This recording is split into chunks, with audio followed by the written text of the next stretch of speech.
사랑하고 존경하는 성도 여러분, 그리고 천사 찬양대 대원 여러분, 하나님의 축복이 넘치시기를 축원합니다. 오늘도 하나님 말씀 묵상하며 기도할 때에 하나님의 놀라운 역사심이 나타나는 저와 여러분 모두가 되시기를 주님의 이름으로 축원합니다. 오늘부터 사무엘상 묵상하려고 합니다. 사무엘상 묵상하는데요, 오늘 본문 말씀을 보면 한나가 서원 기도하는 모습을 보게 됩니다. 한나에게 자녀가 없기에 그때 당시에 사회적 분위기로는 자녀가 없으면 저주를 받았다라는 그러한 분위기였습니다. 그래서 한나는 엄청나게 힘든, 심적으로 힘든 그런 고통을 겪게 되고, 또 특히 분인나의 멸시와 핍박으로 인해서도 한나의 고통은 이루 말할 수가 없었습니다.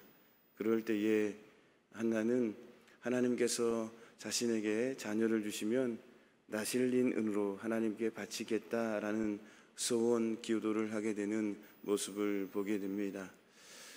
이러한 말씀을 통해서 우리가 생각해 볼 수 있는 말씀은, 하나님의 자녀는 순종하기 힘든 순간에도 순종해야 된다라는 것입니다. 성도, 하나님의 자녀는 예수님의 삶을 따라가려고 하는 예수님의 제자들의 삶은 순종하기 힘든 순간에도 순종해야 된다. 우리가 순종할 수 있는 상황에서 하는 순종은 누구나 다 할 수 있다고 했지 않습니까? 순종하지 못할 때, 순종하기 힘들 때, 그리할 때 순종하면 놀라운 역사가 일어나게 되고, 성도는, 하나님이 원하는 자녀는 그러한 삶, 그러한 믿음을, 그러한 순종의 삶을 살아야 된다라는 그러한 말씀입니다.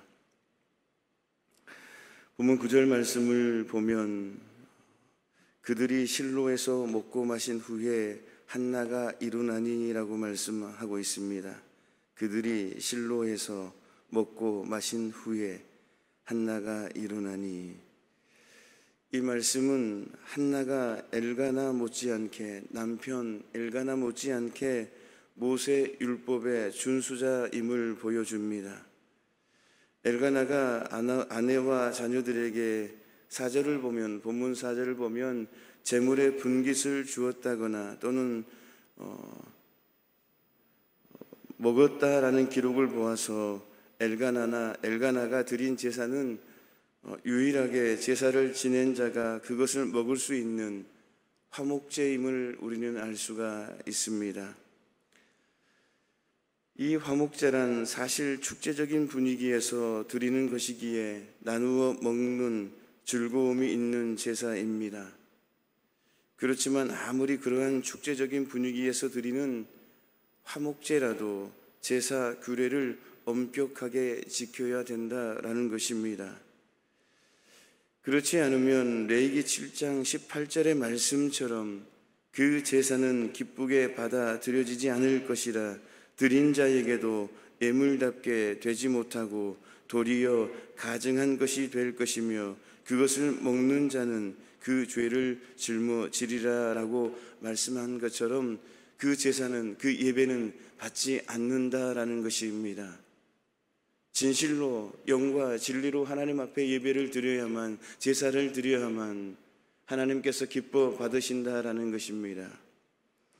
그러니 사실 한나로서는 전혀 먹고 싶지 않고, 한나의 심정은 어떻습니까? 고통 가운데 있는, 아픔 가운데 있는 한나의 심정은 아무리 화목제라고 할지라도 전혀 먹고 싶지 않고, 화목제의 그런 성격처럼 기뻐하고 춤을 추고 나누는 그러한 화목제일지라도 전혀 마음은 그러지 않는 그런 상태에 있는 한나라는 것입니다. 그 자리에서 나오고 싶고 참여하지 않고 싶고, 그렇지만 한나는 그것을 꾹꾹 참고 잔치가 다 파할 때까지 기다렸다가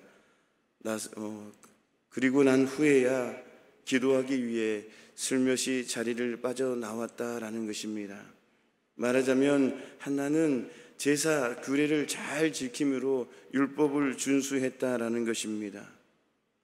성도 여러분, 신앙생활을 하다 보면 속상해서 아무리 하나님의 말씀이고 명령이라 하더라도 도저히 참고 순종할 수 없는 경우를 가끔 만나게 됩니다. 그럴 때 우리는 어떻게 해야 합니까? 도저히 그럴 기분이 아니니 하나님도 이해해 주시겠지, 성도들도 목사님도 이해해 주시겠지라고 불순종하고 맙니까? 아니면 그래도 자신을 죽이고 묵묵히 순종합니까? 예수님께서는 포도원 농부의 두 아들의 비유를 통해서 처음에는 싫습니다라고 입이 튀어나오고 하나님의 명령을 거부했지만 그래도 나중에는 뉘우치고 다시 가서 일한 둘째 아들이 아버지의 말에 순종했음을 말씀해 주고 있습니다. 하나님의 말씀엔 이렇게 순종해야 됩니다. 연약한 사람으로 어떻게 하나님의 명령이나 교회의 명령에 늘 순종하고 싶고 또 그것이 언제나 마음에 들겠습니까?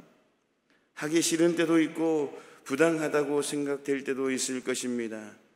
때로는 입으로 먼저 반항하고 또 원망하고 불평하는 경우도 있습니다. 그러나 그러한 경우에도 순종해야 된다라는 것입니다. 오늘 본문 말씀이, 하나님 말씀이 한나의 모습을 통해서 우리는 발견할 수 있다라는 것입니다. 하나님은 말입니다. 억지로가 아닌 즐겨 자원해서 하는 것을 기뻐하십니다. 다시 말씀드리면 하나님 말씀에 순종해서 하는 것을 더 기뻐하신다라는 것입니다. 하지만 우리 하나님께서는 때로는 억지로라도 순종하는 자가 순종하지 않는 사람들보다 더 기뻐하신다라는 것입니다. 여러분 믿으십니까?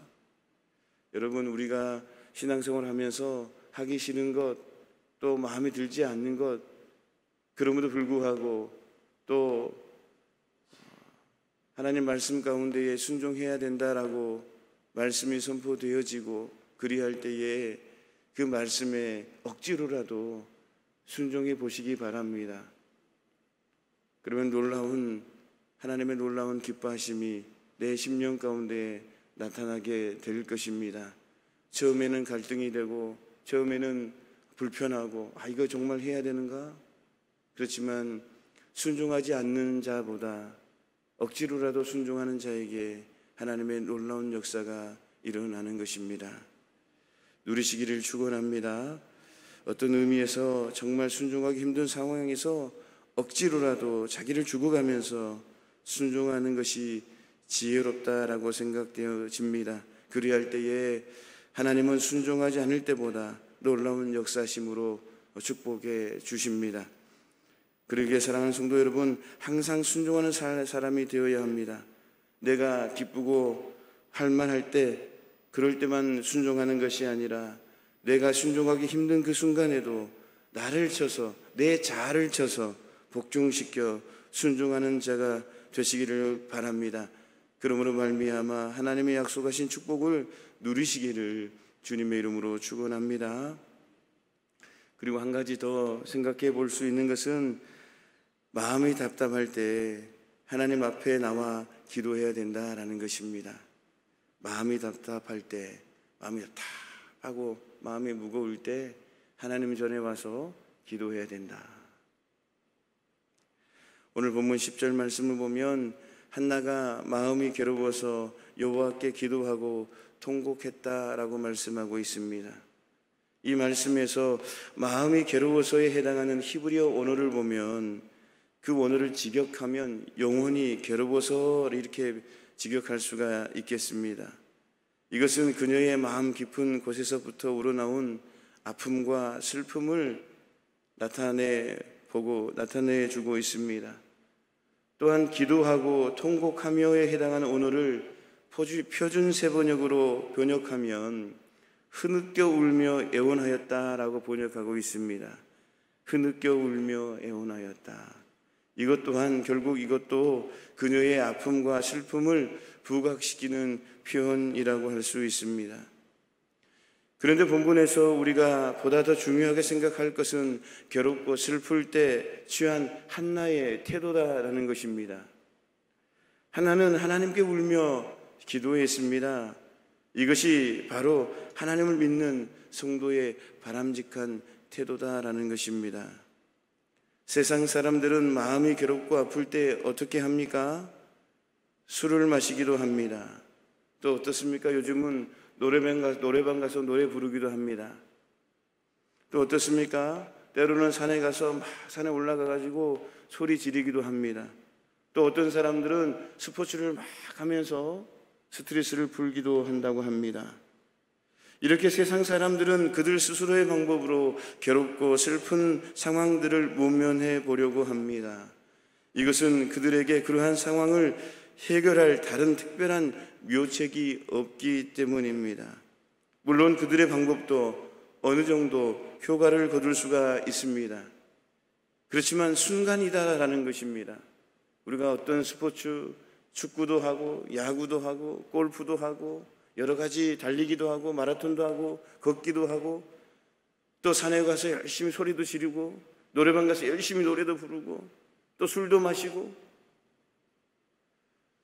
이런 부분들은 어느 정도 해결할 수 있지만 완전히 해결되어지지 않는다라는 것입니다. 잠깐 그 순간에만 그렇다라는 것입니다. 그러한 방법으로 그들의 상황이 완전히 해결되는 것은 아니다라는 것입니다. 그러기에 성도는 괴롭고 슬플 때 성경적인 방법, 한나의 방법을 따라야 될 줄로 믿습니다. 다시 말씀드리면 하나님께 기도해야 된다라는 것입니다. 완전한 해결 방법, 기도 외에는 이런 이유가 나올 수가 없느니라. 성도 여러분, 마음이 아프고 괴롭고 정말 어찌할 바를 모를 때에 마음이 답답하고 마음이 무겁고 어떻게 해야 될지 모를 때에 이리 생각해보고 저리 생각해봐도 답을 찾지 못할 때에 그것은 바로 하나님이 우리를 만나고 싶어 하시는 사인이라는 사실을 알아야 될 줄로 믿습니다. 믿으십니까? 아무리 인간적인 방법으로, 아무리 지식적인 방법으로, 아무리 경험적인 방법으로 이리 생각해보고 또 이렇게 연구해봐도 답을 찾지 못할 때에는 하나님이 나를 만나고자 하는 사인이라는 것입니다. 내가 하나님을 만나려 하는 것보다 하나님이 나를 만나고 싶어 하시는 것이 더 강한 때라는 것입니다. 강력한 하나님의 사인이다라는 것입니다. 그러므로 우리는 하나님께 나아가야 합니다. 하나님께 부르짖어야 합니다. 하나님께서 예레미야 선지자를 통해 하신 말씀을 들어보시기를 바랍니다. 예레미야 29장 11절 12절 말씀에 여호와의 말씀이니라 너희를 향한 나의 생각을 내가 아나니 평안이요 재앙이 아니라 너희에게 미래와 희망을 주는 것이니라 너희가 내게 부르짖으며 내게 와서 기도하면 내가 너희들의 기도를 들을 것이요 너희가 내게 부르짖으며 내게 와서 기도하면 내가 너희들의 기도를 들을 것이요 그 어렵고 온통한 문제에 대한 전문가와 해결자는 하나님 자신이라는 것입니다. 하나님께 나와서 부르짖으면 하나님께 나와서 기도하면 내가 듣고 응답하고 해결해 주신다라는 것입니다. 모든 문제의 답은 오직 하나님이신 줄로 믿습니다. 누리시기를 축원합니다. 하나님은 벌써 그 해결책과 답까지 알고 계시므로 그 문제를 다른 데로 가져가지 마시고 하나님께로 가지고 오라는 것, 기도하라라는 것입니다. 그런 의미에서 한나는 정말, 오늘 본문에 등장하는 한나는 정말 현명한 여인 아닙니까? 그녀는 이러한 사실을 알고 다른 데로 가지 않고 하나님께 찾아와 하나님께 호소하고 하나님 앞에서 울고 하나님 앞에서 통곡했던 것입니다. 히브리서 기자는 우리 예수님에 대해 이렇게 말씀했습니다. 히브리서 5장 7절 말씀에 그는 육체에 계실 때에 자기를 죽음에서 능히 구원하실 이에게 심한 통곡과 눈물로 간구와 소원을 올렸고 그의 경건하심으로 말미암아 들으심을 얻었다. 이렇게 말씀하고 있습니다. 우리 예수님께서는 심한 통곡과 눈물로 간구와 소원을 올렸다라고 말씀하고 있습니다. 예수님은 심한 통곡과 눈물로 기도했습니다. 그러므로 우리가 억울하고 기막힌 이야기들을 하나님께 토로하는 것은 결코 부끄러운 일이 아니다라는 것입니다. 오히려 하나님은 우리들의 진솔한 이야기를 듣고 싶어 하신다라는 사실입니다. 성도 여러분, 이 사실을 기억하시기를 바랍니다. 그리고 원통하고 한이 되고 낙심되는 문제가 생겼을 때에 다른 데로 가지 마시고 하나님께 오시기 바랍니다. 하나님 앞에서 울고 하나님 앞에서 애원하시기를 바랍니다. 지금 이 순간처럼 말입니다. 새벽 차량 운행도 하지 않는데도 불구하고 우리 성도님들이 이 자리에 나와서 이 시간에 몸된 성전에서 하나님께 기도하기를 원하는 것처럼 이 마음 끝까지 변치 마시고 정말 어려울 때나 또 좋을 때나 어떤 환경 속에서도 이 자리에 나와서 하나님 전에 나와서 함께 기도하기를 주님의 이름으로 축원합니다. 그리할 때에 놀라운 역사가 일어나게 될 줄로 믿습니다. 오늘 말씀 마무리합니다. 성도는 순종하기 힘든 순간에도 순종해야 된다. 두 번째는 마음이 답답할 때 하나님께 나와 기도해야 된다. 마음이 답답하고 또 문제의 답을 못 찾을 때는 하나님께 나와라고 하는 강력한 사인이다라는 것 가슴에 새기시면서 한 주간도 또 매일매일 삶 가운데 오늘 하루도 승리의 삶을 살아가는 저와 여러분 모두가 되시기를 주님의 이름으로 축원합니다. 하나님 아버지, 오늘 사무엘상 1장 한나의 모습을 통해서 우리가 가슴에 새겨 보려고 합니다. 순종하기 힘든 순간에도 순종하라 말씀하십니다.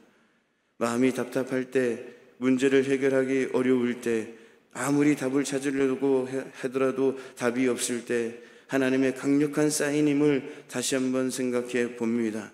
그리할 때 하나님께 나와 기도하는 우리의 모습이 돼야 된다라고 말씀하십니다. 이 말씀을 오늘도 가슴에 새기며 승리의 삶을 살아가는 우리의 모습이 되게 하여 주옵소서. 예수님의 이름으로 기도하옵나이다. 아멘.